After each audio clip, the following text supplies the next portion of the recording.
Magandang araw sa inyo mga mareng at eto nga kami ngayon, pumunta nga kami ng Christmas party ng Markster, no?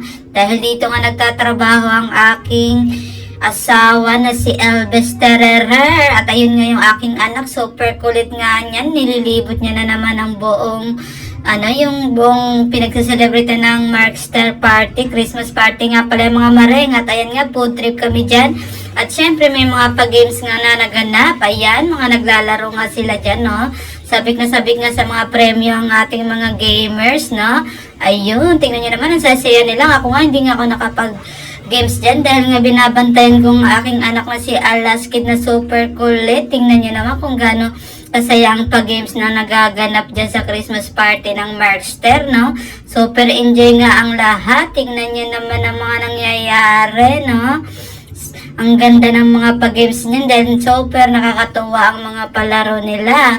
Dahil nga napapasaya na nga ang buong Markster at ang kanya-kanyang pamilya ng mga trabahador. Ayan, kasali nga pala yung mga pamilya ng mga trabahador, no? Ganyan po ang Markster na pag nagki-Christmas party, sinasama ang kanilang kanya-kanyang pamilya, no? Invited, syempre, para magsaya din ang kanilang pamilya. Diba? Kung gaano kabait ang kanilang boss, no? Pinapasama nila ang kanya-kanyang pamilya para lang maging masaya ang Christmas party with kasamang bawat pamilya. Tingnan nyo, super saya ng mga games nila dyan. Grabe. Super tawa ko nga dyan mga manin kasi nga talagang sila super enjoy nila tsaka nakakatuwa silang pagmasda, no? At ayan nga, tingnan nyo, iba't ibang games na nga palang nagaganap ngayon mga mareng dahil nga pinagsama-sama ko na para isang voice over na lang, di ba mga mareng?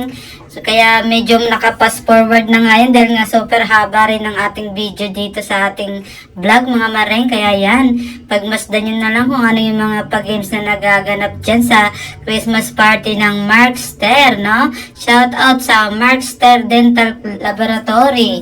Ayan, tingnan nyo naman. Ang happy-happy nga ng bawat pamilya dyan dahil nga nakasama sila sa mga ganitong event, no? Super enjoy, 'di ba? Tingnan niyo naman kung gaano kasaya ang bawat mga nananalo sa pag-games dahil nga super enjoy nila kahit mga simpleng gantong pangyayari, no? Napapasaya ang buong mga trabahador with pamilya nila.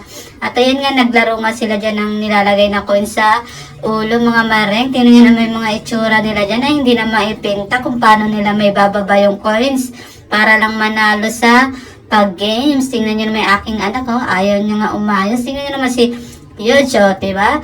Todo bigay nga siya dyan, pero hindi talaga malaglag-laglag, no? Na, ganyan talaga. Kailangan natin mag-enjoy. At ayan nga, meron na nga parapol na nagaganap, no? Ang gaganda nga ng mga parapol dyan, mga maring. Sulit na sulit.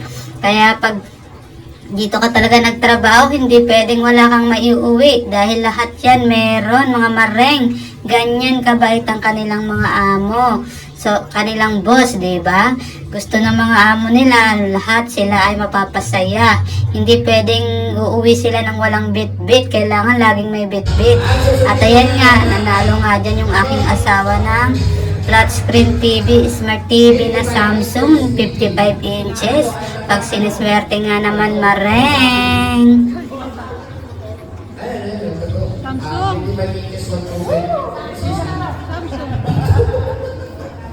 Sobrang enjoy ko nga dyan mga mareng kasi nanalo nga yung aking asawa na si Elvis, no? Dahil nga talagang kailangan namin ng TV dahil palitin na yung TV namin. Ganyang kabait si Lord at ganyang kabait din yung kanilang boss. Diba? Ganyang kalaking TV, pamimigay sa mga trabahador. Saan ka pa, diba? Swerte talagang Elvis Tererer. Alam na, YEYS, patay.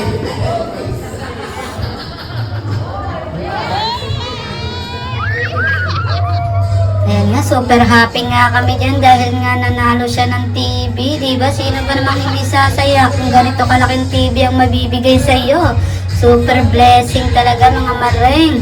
Thank you po boss sa magandang parapol.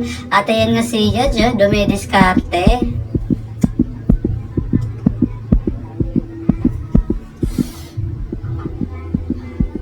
Hindi mo malaman kung tinititigan niya yung girl o isushoot niya yung bola. Yes naman.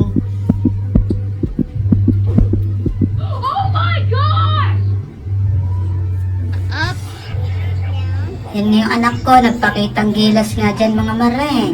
One more. At ayan nga mga mareng, syempre kailangan na nating ikabit ang ating napalalunan na flat screen TV na Smart TV, no? Para masubukan na natin ang ating bagong TV. At ayan nga, sinisipag nga dyan yung asawa ko na magkabit ng bagong TV dahil excited na yung mga anak niya na makanood ng malaking TV na makikita na nila kahit anong gawin nila, kitang-kita na yung mga tao sa TV, no? Kasi nung nakaraang TV namin is 22 inches lang yun, kaya super liit, hindi na namin halos makita pag nakahiga kami. Kaya, ayan, super blessing at nakareceive siya ng flat screen TV na 55 inches. Grabe na talaga naman. Kotang-kota ka na, boy. Nung nakaraang party nga pala nila, nung last 2023, ang nakuha niya ay rep, no? Malaking rep, 2-door. Ayan nga yung mga anak niya, oh. Tamang antay nga ng TV na may ma-set up na. Excited na talaga yung mga batang yan. At ayan nga, na-set up na namin. Syempre, konting linis muna dahil nga nagbarena siya. Maraming mga sementong na mga nalaglag. Kaya, tamang vacuum muna tayo dyan mga mareng para maumpisa na nating mapaandar ang TV. Tingnan nyo naman kung gaano kalaki yan. Oh. Swak na swak talaga sa aming bahay para kami nasa sinihan nito mga mareng. No? Ayan nga yung anak ko. Antay na mabuksan na yung TV. Hindi na siya makapag-antay. Grabe na this. At ayan nga, syempre, naumpisahan ang buksan ng TV. Kita nyo naman, super happy ng aking asawa, Nax naman. Sana all. At ayan nga, diba, kung gaano kalaki yan, no? Para na kami nasa sinihan yan, mga mareng. Grabe na this. Happy na ang mga person. At makakanood na ng maayos sa TV. Let's go!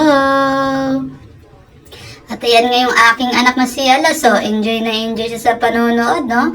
Nung lalaki na ng McQueen. Lulang-lula na siya sa malalaking McQueen. Grabe na. Ang saya-saya ng aking anak. Maraming salamat po sa mga nanonood ng aking vlog.